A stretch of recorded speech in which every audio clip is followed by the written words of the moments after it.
Florestan Fernandes. Na aula passada, vocês estudaram com o Túlio, né, na última aula de sociologia que vocês tiveram especificamente, estudaram alguma coisa relacionada ao Caio Prado Júnior, né? O sociólogo que fez lá algum tipo de entendimento no que diz desses sociólogos brasileiros aí, né, tem uma temática um pouco mais evidente, tem mais um assunto que eles tratam com um pouco mais de cuidado. Vamos direto para o autor que nós temos para hoje aqui, né, porque às vezes a gente fica tentando fazer retomada e tudo mais, a gente não avança no sentido daquilo que a gente precisa, de fato, avançar, né? Eu não sei se vocês já observaram aí no blog, a gente... Porque eu mandei só o link da aula de hoje direto, né? Mas no blog já está postada a aula de hoje e quem é do segundo BCD já está lá no GR8. Eu acho que eu mandei já para o professor Túlio, não sei se ele ainda colocou. Já colocou. Se ele não colocou, ele vai colocar logo, né? Mas a gente então pode acompanhar aí pela própria postagem do blog aí de sociologia do segundo ano. Deixa eu já transmitir logo a tela e a partir daí a gente já vai então caminhando aí aqui. E deu sinal de novo de mau contato. Eu acho que vou precisar que vocês vão confirmando aí para mim se vocês estão ouvindo ou não.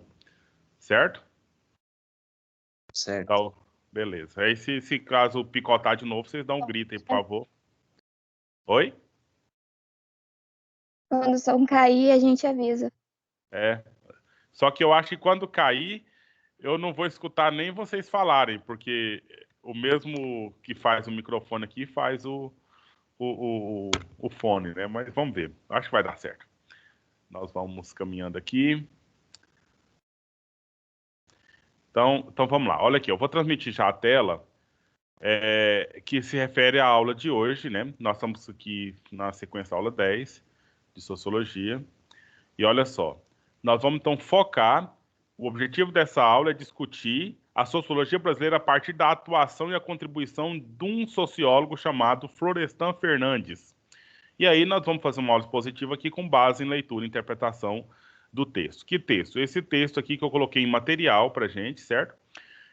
Essa parte aqui da vida dele, né? Eu vou deixar que vocês estudem por conta própria, depois vocês leiam isso aqui por conta própria.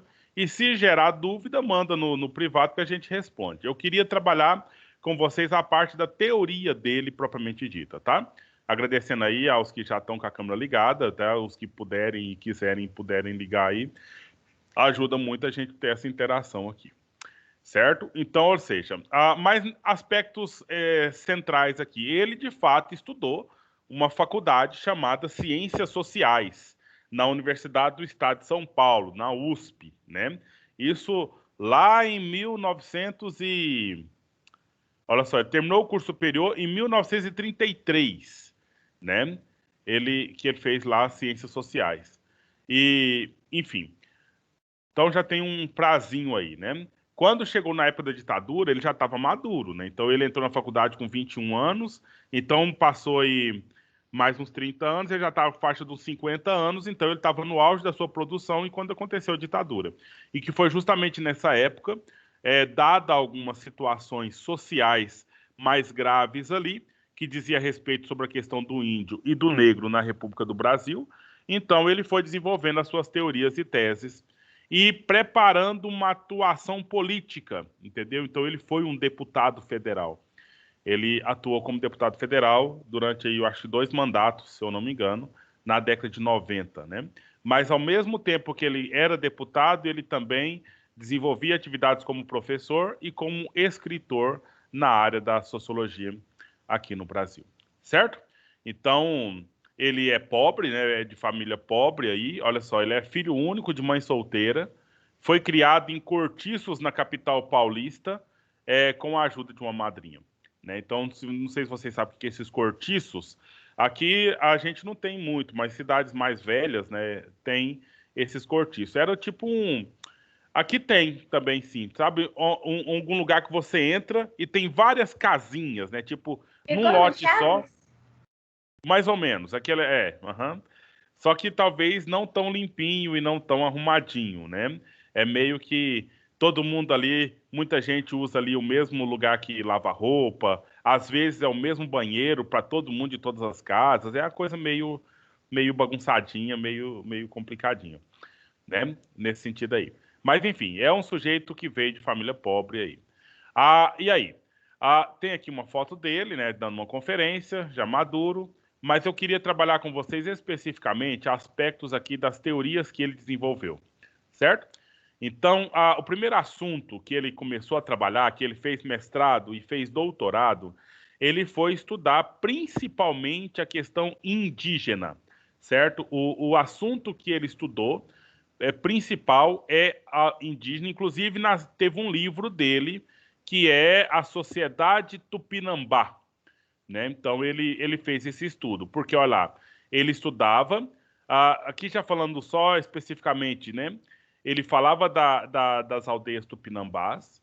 Então, por quê? Porque a formação dele é um pouco mais antropológica. E aí serve até para a gente explicar da parte estrutural da sociologia, né? Então, porque nós temos umas ciências sociais e nas ciências sociais nós temos três ramos mais evidentes. Vocês lembram disso que a gente já conversou sobre, gente? Quando a gente fala em ciências sociais, é um grupo de ciências. Que ciências são essas? Quem lembra aí e queira comentar com a gente? Ou quem chuta aí alguma coisa sobre esse assunto? Eu acho que é ciências sociais, ciências econômicas e tem uma outra que é ciência. Não tem não, professor. Você está no caminho, né, Natália? Então, ciências sociais é um grupo. Entre o grupo tem a economia, tem a própria sociologia e tem a antropologia, certo? E tem as chamadas ciências sociais aplicadas, que seria a administração, a direito seria, mas aí no caso ele já está numa outra vibe, né, numa outra questão. Ciências que estudam as questões da sociedade. Tá. Uma ciência social que a gente quase não fala dela é a ciência da religião, entendeu? A própria teologia ou a ciência da religião, que também são questões das instituições sociais. Mas por que nós estamos falando desse ponto aqui? Porque num dado momento da história dele, quando ele fez uma tese de livre docência, livre docência é o seguinte, não sei se vocês entendem da hierarquia. Sabe, você termina o ensino médio, tem graduação. Qual que é o nível acima da graduação? Vamos lá, rapidinho aí. Um nível de estudo acima da graduação. Pós-graduação.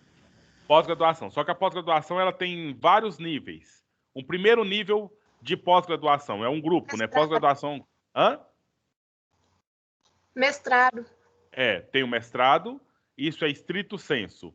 Tem um antes do mestrado e a graduação, que é muito. Isso é mais só Brasil, que chama especialização, né?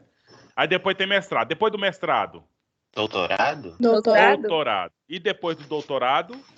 PhD. Que é o pós-doutorado, né? E tem um nível que acontece também nessa linha que chama livre docente. É um grau principalmente para aqueles doutores professores, sabe? Então, ou seja, o cara chegou num nível que ele já pode, então, ensinar o que ele quiser, porque ele já tem conhecimento suficiente para gerar conhecimento que não é aquele que só estamos repetindo. Então, é só para falar desse título que ele teve, que é a livre docência. É um pós-doutorado que ele fez, e ele escreveu um texto, né, sobre isso aí. E nesse texto, ele foi falar sobre a inserção do negro na sociedade de classes, entendeu? Então, ele trabalhou a questão antropológica da questão tupinambá, da questão indígena no Brasil, e aí lá no final dos níveis de estudos dele, ele então foi trabalhar a questão negra, certo? E aí o que acontece? Mudou o recorte, né? Era do índio, agora ele está estudando a questão do negro. Mas ele não deixou de ver que o índio, ele é também um não branco, entendeu? E aí fica claro, viu, pessoal? Fica claro que a luta de classe aqui estabelecida não é a questão só racial, mas é a questão de que tem uma sociedade branca, europeia, que chegou aqui no Brasil, e essa sociedade branca contra todas as outras, entendeu? Então, ou seja, o índio, ele estudou o índio pelo fato do índio ser excluído, do índio ter os seus problemas sociais, dada a questão da raça, bem como também trouxeram negros aqui para escravizá-los. E aí o problema é essa luta do branco contra os demais. Então, quando temos essa parte no texto aqui, olha, ele sempre viu o índio como também um não branco. E o fato de ser índio fez com que ele fosse excluído do cenário capitalista de sua época. Então, a época do Florestan Fernandes é lá no meio do século passado, né? E se fôssemos perguntar hoje, né? Eu tô falando esse assunto aqui com vocês, mas extremamente preocupado. Eu tô dando aula disso de história lá no 9º ano, né? Falando sobre essa questão indígena no Brasil no período da República. E é, para mim, escandaloso como tem alguns alunos que entendem que o índio, na verdade, está atrapalhando o desenvolvimento econômico do país. Principalmente aqui na região do Mato Grosso, quando esses índios fazem protesto, fecha a rodovia. Os índios não estão permitindo que passe uma rede elétrica que vem lá do Acre afora, descendo aí. Não está permitindo, então o índio está atrapalhando a economia do país. Esse é um preconceito muito terrível, né? Porque se for pensar no ponto de vista do extermínio, quantos milhares de índios não foram mortos no Brasil por fazendeiros que entram na terra e começam a extrair a terra lá, ou plantar na terra, garimpeiros que entram na terra e vai simplesmente matando os índios. Isso na questão recente. E na questão do próprio processo colonial que ocorreu, de extermínio desses índios e de expulsão deles da terra natural deles. Aí, lá no governo Getúlio Vargas, 1930, estabeleceu um parque nacional do Xingu, uma reserva indígena, né? Uma das reservas indígenas, talvez a maior. E de lá para cá, essa reserva só está diminuindo, porque fazendeiros, poceiros estão entrando nessa reserva. Entendeu? Eu acho que eu até comentei outro dia com vocês aqui. Mas uma das alunas do 9º ano disse, a gente indo para a Primavera do Leste, tem lá, na rodovia, de um lado, reserva indígena, do outro, reserva indígena. O que esses índios querem mais?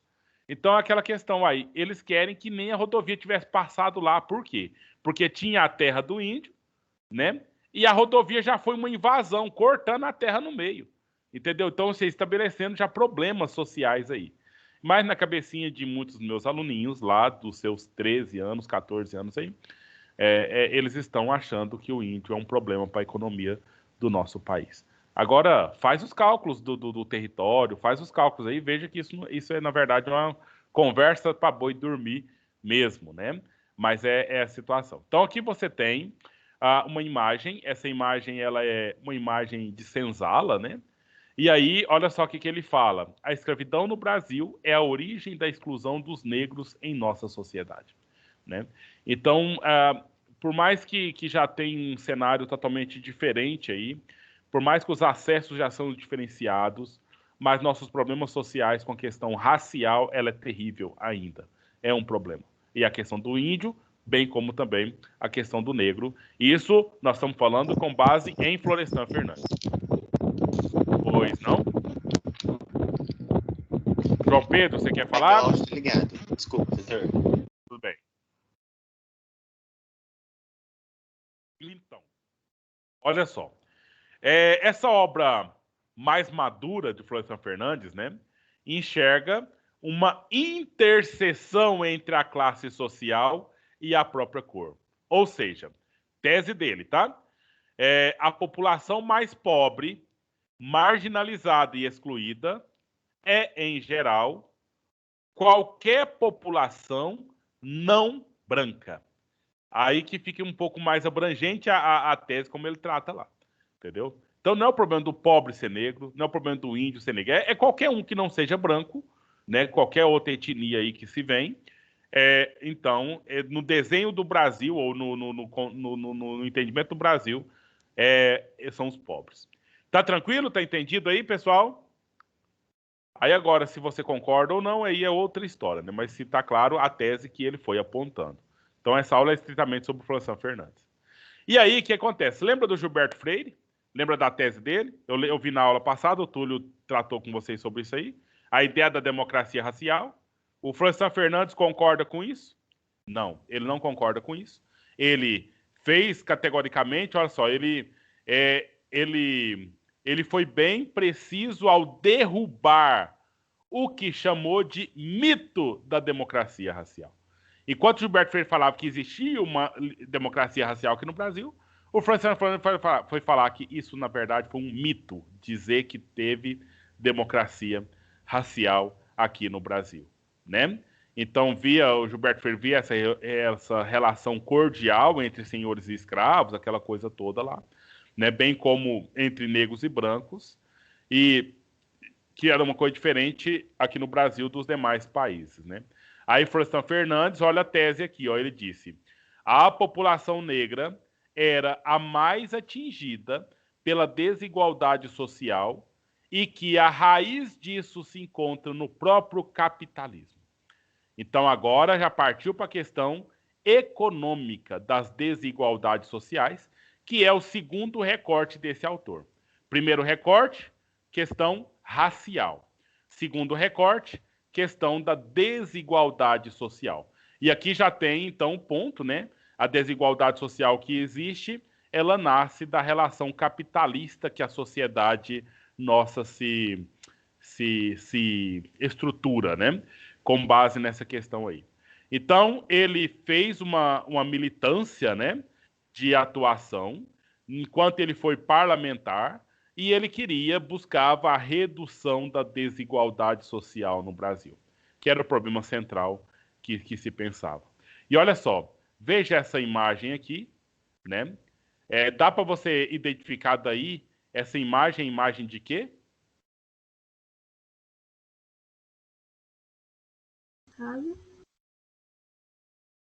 Uma casinha qualquer? Eu acho que não dá Tem aqui uma para... pintura dessa casa, não tem? Tem uma placa aí, tá vendo? Ó, vê se você consegue ler, porque o desfoque da imagem talvez não deixa. Tem alguma coisa falando municipal. Aham. E a palavra anterior é Escola. Escola Rural Municipal. Entendeu? Então aqui nós estamos falando de uma escola. E aí tem uma perguntinha que ele faz aqui pra gente, né? Será que o aluno que estuda em uma escola rural como essa tem as mesmas chances de enquadrar-se na sociedade como quem estuda em uma escola de elite? É claro que o que acontece dentro da sala de aula, o professor que ensina, o material que se usa, faz toda uma diferença, né? Não é uma questão do espaço nem nada. Mas olhando para essa escolinha aí, né, pensa quem é o povo que vai estudar nessa escola, da onde ele vem, como é que eles chegam lá? Será que chega de carro que o pai leva e depois na hora vai lá o pai busca, tem o lanche, tem alimentação adequada e tudo mais? Entendeu? Então são questõezinhas assim. Vocês aqui em Porá, no Colégio Militar, têm um certo privilégio, né? Se for olhar o status do Colégio Militar com os outros colégios estaduais de Porá, você vê um diferencial, isso é visível, né? Então vai comparar o seu rendimento ou a sua possibilidade de rendimento com os meninos da escola de periferia da cidade, entendeu? Então, ou seja, são essas comparações que são dadas pelas classes sociais, né? Para começar, o preço do uniforme que você usa, né? Enquanto as outras escolas aí, o governo tá dando tênis, dando mochila, tá dando as coisas, vocês têm que pagar aí seu uniforme aí que chega, sei lá, vocês sabem o preço, né? Então, coisas que estabelece um diferencial, ou seja, para que você entre nesse espaço que você está agora, você não pode estar em qualquer classe social. Você tem algumas classes que não vão chegar aonde vocês estão. E isso estabelece o quê? Estabelece o termo da desigualdade social. Entendeu? Então, enquanto tem alguns aí com muitas condições, tem muitos aí com pouquíssimas condições, e o problema é estruturante aqui na questão do Brasil. Então, ele percebeu, olha só, uma impossibilidade de haver ascensão social dos negros dentro do sistema capitalista. A estrutura já está posta, né? Já está posta de forma com tanto preconceito e racismo que não vai ter graus de ascensão conforme a tese que ele verificou no momento dele lá, entendeu? Então, o que ele viu? Ele viu que o capitalismo ele promove justamente a desigualdade social. E a população negra no Brasil sempre estaria na margem dessa sociedade e considera-se manutenção do sistema capitalista essa condição. Olha, ele morreu já tem 20 anos. Quase 20 anos que ele morreu. Essa tese ele escreveu já tem mais ou menos uns 50 anos. Será que hoje a gente já pode dizer, Florestan Fernandes, no tempo que você estudou isso aí, pode ser que seja assim. Hoje já é diferente, tá? Hoje nós já resolvemos o problema do racismo. Não é mais os negros os mais pobres do Brasil, a quantidade maior do Brasil. A gente já pode dizer isso para o Florestan Fernandes? Se a gente pudesse? Não. Infelizmente, né? Temos muitos problemas ligados a isso, né? Você tá igual ou tá pior? Pois é. Pois é, então. Por mais que já teve vários avanços, né, no sentido aí do acesso e tal, mas nós temos um problema social gravíssimo, né? E tá ligado com a questão da raça, assim. Tem um mapa são mapas sociais. O pessoal da geografia faz muito essa questão. E eu li há uns 5 anos. Então, a população dos jovens que morrem por violência aí na sociedade brasileira, parece que 80% dos jovens são negros, que morrem por acaso, né? Saiu para uma balada, levou um tiro, morreu. Alguma coisa assim. Então, ou seja, dos que morrem por aí, você vai ver, pode saber, é negro. Né? Apenas 20% tá os brancos da população brasileira. Então tem uma situação. E as mulheres, né? Se for olhar as mulheres, o grau das mulheres que sofrem violência, né? Violência doméstica ou qualquer tipo de violência. Vai observar muito mais negras do que as outras mulheres. E mais vai perguntar, mas é porque a maioria do Brasil é negro? Não, é 50%. Né? Quase 50-50, se for olhar o fenótipo, né? 50% branquinho, 50% moreninho ou negro. Mas a maioria dos que sofrem violências são negros, infelizmente. O outro ponto, né, na sequência aqui para se pensar, outro recorte de estudo dele, então foram só 4, tá? Que nós elencamos aqui. Racial, questão racial, desigualdade social e agora democracia e educação. Vamos começar a pensar aqui, a educação. A educação é o que resolveria todo o problema, segundo Florestan Fernandes. Ele era um professor, né? Então, ele entendia que se houvesse, de fato, uma educação que fosse inclusiva, uma educação que fosse libertadora, uma educação que promovesse a formação de crítica social, política, econômica, racial, nós teríamos um sucesso aí na vida social. Entendeu? Um primeiro passo seria a democracia, mas o passo decisivo seria a educação. Beleza? Então, falando do final, vamos voltar para o meio, né? Então, ele era defensor da democracia, mas ele teve problemas. Por quê? Porque ele era do Partido Socialista, entendeu? Lá no início, ele era partido... Cadê? Partido... Eu perdi, eu acho que é Partido Socialista da República. Foi um dos partidos que foram encerrados pela ditadura militar aqui no Brasil. Quando terminou a ditadura, ele se filiou ao PT, ao Partido dos Trabalhadores, né? E ele foi deputado justamente por esse partido. Então, por mais que ele tinha aí críticas, né? Ele tentava analisar na vida, na obra aí, que ele defendia uma democracia que seria o quê? Reconhecimento dos direitos de todos. Isso é democracia. Democrático, né? Quando, de fato, o povo tem participação e o povo é valorizado a partir daquilo que ele apresenta. Certo? E aí, olha só, a tese, a democracia no Brasil não era completa. Por quê? Porque todas as decisões e atuações e etc. não chegava à periferia, não chegava às camadas mais pobres da população. E aí precisavam de uma democracia que seria aquela que levasse a todos o direito a se alimentar, a ter onde morar e ser formado e ter educação. É simples assim, né? Agora pensa bem, gente, olha para o nosso prefeito ou para o seu prefeito, né? Eu sei que vocês moram na região. olha para o nosso governador, olha para o presidente da República. Quando eles vão decidir por alguma coisa, vão implementar qualquer situação, eles estão olhando para os pobres do nosso país? As decisões deles estão com base em melhorar a vida do pobre do nosso país? As leis que aparecem, será que é? Né? Veja, você sabe, você analisa aí. E quantas situações que beneficiam os ricos? Empresa fulana de tal deve tantos milhões de reais em leis, direitos trabalhistas. Aí o governo vai lá e dá um desconto para ele, né? E uma empresa não sei o quê, quer instalar no município tal. Aí o prefeito vai lá e dá um terrenão para ele colocar a empresa dele, a fábrica dele. Enquanto os pequenininhos, os pobres, o que eles ganham? Ganham fiscalização, multa e até decreto de fechar os negócios, né? Então, ou seja, é uma reflexão para se analisar, porque democraticamente os ricos já têm a riqueza, né? Então, ou seja, os políticos deveriam, quem sabe, tratar e resolver a questão do pobre. E o rico vai se virando, porque o rico já tem as condições de continuar se virando. E o pobre não tem essas condições e só tende a piorar mais a situação. Entendeu? Então, a democracia precisaria, sim.